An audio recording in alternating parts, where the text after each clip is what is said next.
Do you think that if you have hope, you always have confidence?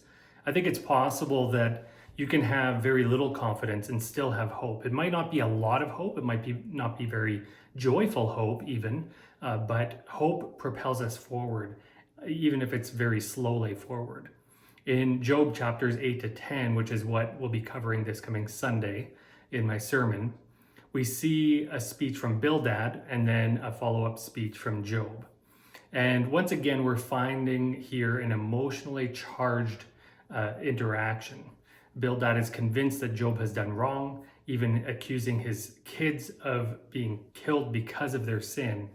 And Job is once again lamenting his situation, crying out to God for an answer. Job is clinging to hope.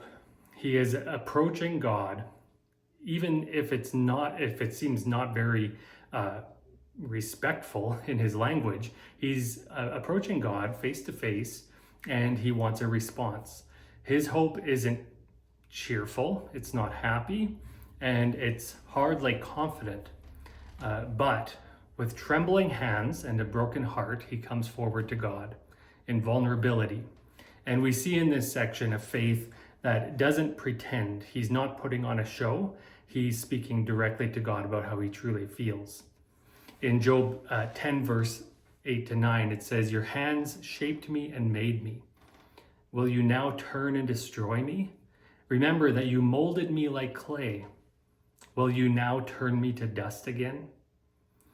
So many of us have internalized the belief that if we live rightly, that we will be blessed. And if we suffer, it must be because we've done something wrong. This is the kind of the doctrine or the theology of retribution, of divine retribution, that whatever we do has consequences from God. And it's behind the common question of what is allowed or not allowed for Christians. Are we allowed to watch this movie? Or are we allowed to say these words? Are we allowed to participate in that activity? But that's not how God works. It's not transactional. God's love is unconditional and cannot depend on our performance. If that were the case, then none of us would get anything from God. None of us deserve his blessings. But he blesses because he overflows with generosity and love. So we can pray honestly. We can come to God and we can be honest with him. We may read Job's prayers and it may unsettle us because of his honesty. The language doesn't seem very pious or very holy, but they are still prayers because they address God with hope, even if it's just a little bit of hope, that God is the one who can actually make things right. And Job has a desire to be reconciled to God. That's his greatest desire. His greatest disappointment is that God has disapproved of him, that God has rejected him. Sometimes the most faithful thing we can do is to speak to God in this way, honestly, without a filter, with vulnerability. Here's an example. I'm going to read you an example of a prayer written by Stanley Hauerwas in his book, Prayers Plainly Spoken. This is what he says. "Funny, Lord, how we love this life you have given us. Of course, we get tired, bored, worn down by the stupidity that surrounds us. But then that stupid person does something, says something that is wonderful, funny, insightful. How we hate for that to happen.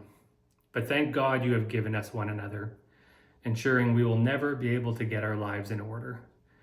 Order finally is no fun, and you are intent on forcing us to see the humor of your kingdom." You might be surprised to know that Hauerwas, who wrote this prayer and many other prayers that are similar to this, is one of the most widely read and respected theologians of the last 70 years or so.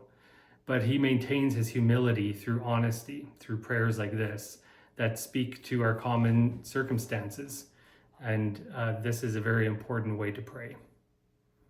So I wonder if there's anything that has held you back from God, that has held your words back because you think that it isn't holy enough. I wonder if that's actually holding back your faith, your hope, your trust in him. Psalm 34 verse 18 says that God is close to the brokenhearted and those who are crushed in spirit. It's not the triumphant, successful, unshakable people that God is close to, but those who consider themselves to be broken. In the book that I'm working on called Humble Power, I'm writing about what it means to take meaningful risk. When we have faith in a God who is close to the humble, we will not fear the risk of honesty and vulnerability with him. We'll embrace the opportunity to address and to be heard by a God who wants us to draw near to him. Consider the prayer in Job 10. Maybe read it a few times in the coming days and consider the honesty that he approaches God with. He's taking a risk by lamenting to God in his suffering. But it's a risk grounded in humble faith, trusting that God is his only hope. For Job, there's no other option. And so this is what he does. He cries out to God. And that's what it means to have a broken spirit. And that is who God is close to.